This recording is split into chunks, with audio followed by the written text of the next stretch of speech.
नमस्कार दोस्तों। क्या 2024 के चुनाव में भारत की सत्ता भारतीय जनता पार्टी के हाथ से छिनने वाली है?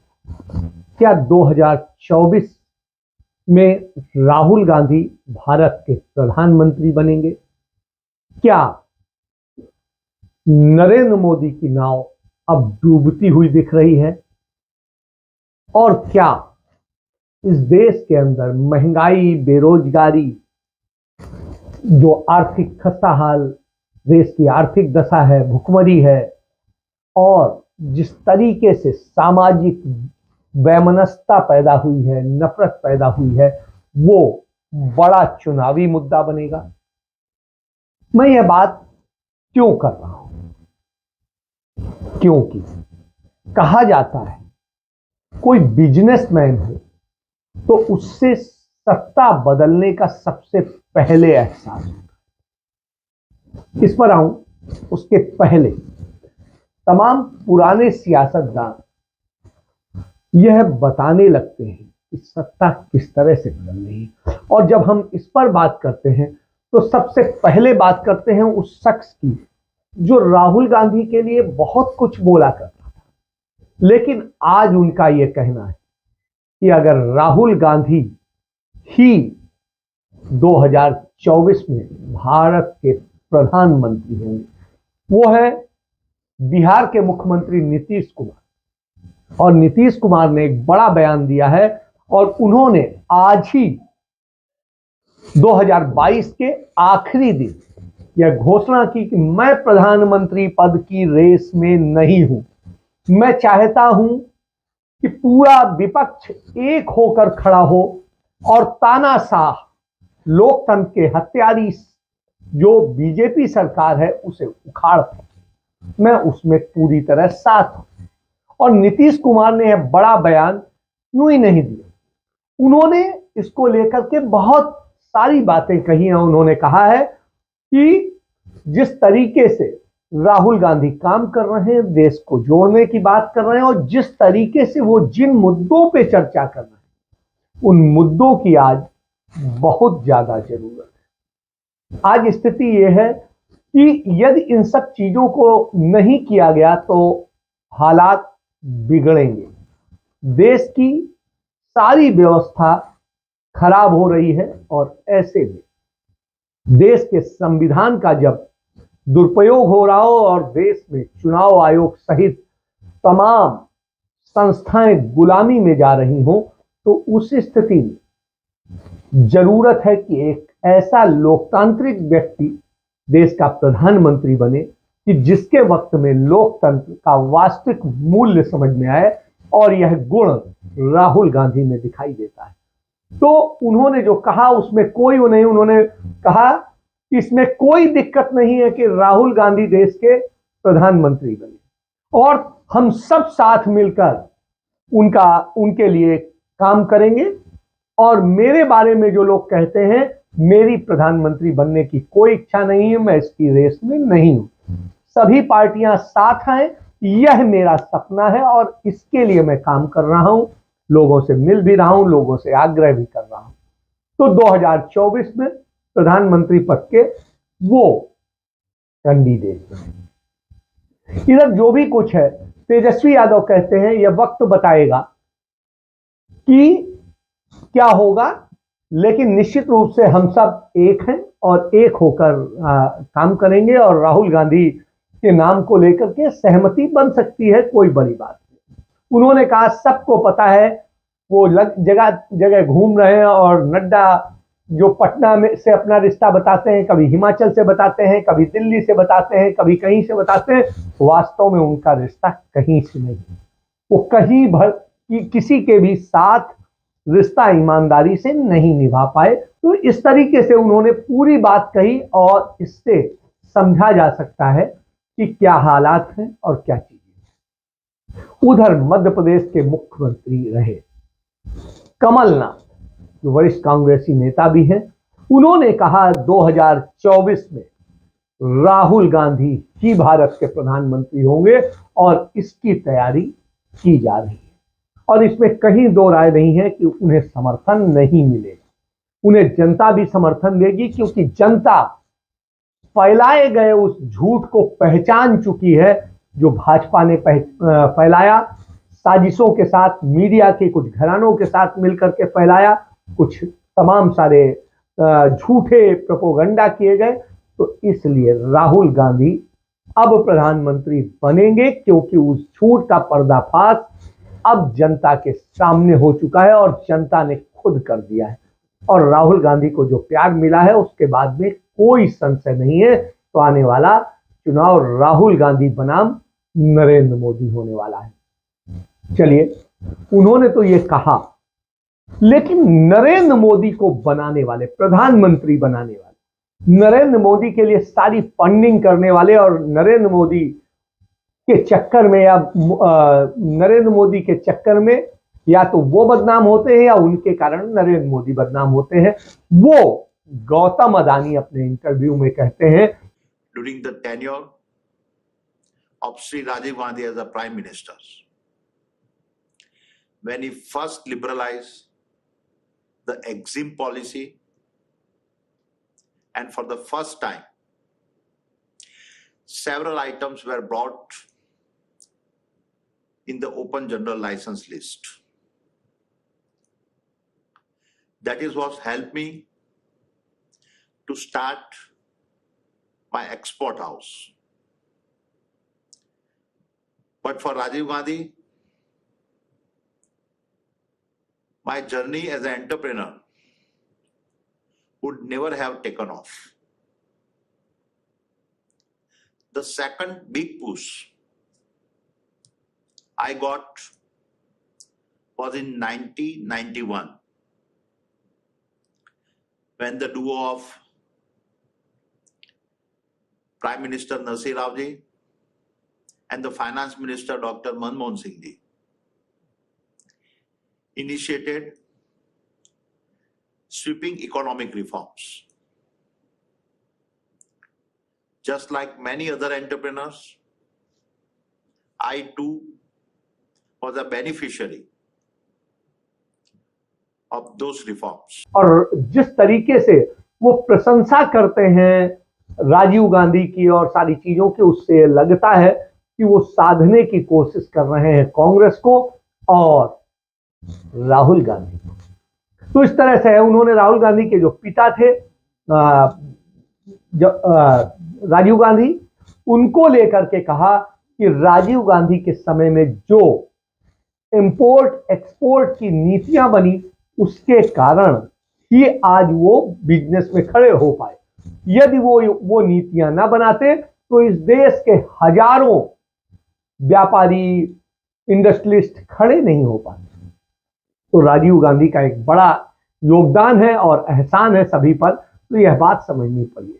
कई लोग जो है इस चीज को लेकर के कहेंगे कि वो अदानी क्या कहते हैं, लेकिन उन्होंने कहा, कई लोगों को जानकर आश्चर्य होगा कि मेरा सफर शुरू हुआ था तब राजीव गांधी जी देश के प्रधानमंत्री थे, और जब उन्होंने एक्जिम पॉलिसी को बढ़ावा दिया और पहली बार कई चीजें OGL open general license list में आई, उसमें मुझे एक्सपोर्ट शुरू करने का अवसर मिला और मदद मिली, और ऐसे मैं इतना बड़ा इंडस्ट्रियलिस्ट बन सका। और उन्होंने कहा उसके बाद में जब मनमोहन सिंह की सरकार, मौजूदा जो सरकार है, जो मनमोहन सिंह की और नरसिम्हा राव की सरकार थी, उस सरकार में जो नीतियां थी, आर्थिक नीतियां, उनके कारण तमाम उद्योगपतियों को काम करने का मौका मिला, और यही वजह है कि वो इतना बड़ा काम कर पाए और आगे बढ़ पाए।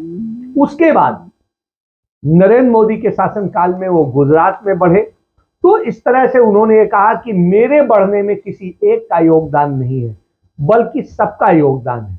नरसिम्हा राव की सरकार हो, उस समय के वित्त मंत्री डॉक्टर मनमोहन सिंह हो, या उसके बाद में वो जब देश के प्रधानमंत्री बने तब उस समय हो, तो उनकी सभी औद्योगिक नीतियां, औद्योगिक विकास, इन सब के इर्द गिर्द जो उन्होंने काम किया, उसके कारण एक चीज हो सकी। तो इससे एक चीज कही जाती है कि व्यापारी बड़ी जल्दी भांप लेता है किस करवट ऊंट बैठने वाला है।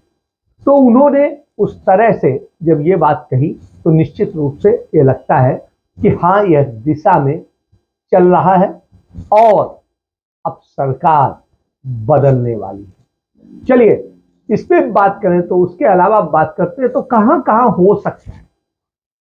तो समाजवादी पार्टी से संभावनाएं हैं कि वो समर्थन दे सकती है जरूरत पड़ी। उसके अलावा जो आरएलडी है वो समर्थन दे सकती है।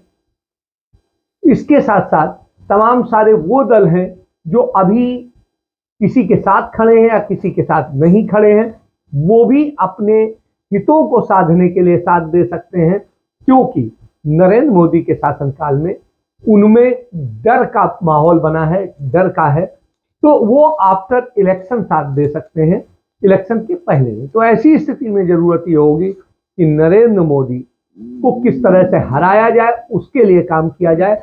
उस स्थिति में कांग्रेस के साथ में उसके अपने मूल जो सदस्य दल हैं वही खड़े हैं। शेष तो देखिए, भारतीय जनता पार्टी के जो पुराने साथी थे लगभग सभी उनको छोड़ चुके हैं, चाहे शिवसेना हो, चाहे अकाली दल हो, चाहे नीतीश कुमार की पार्टी हो, आरजेडी, उसके अलावा सॉरी आरजेडी कह रहा हूं, जेडीयू, और उसके अलावा तमाम सारे छोटे छोटे और दल हैं जो उनका साथ छोड़ चुके हैं।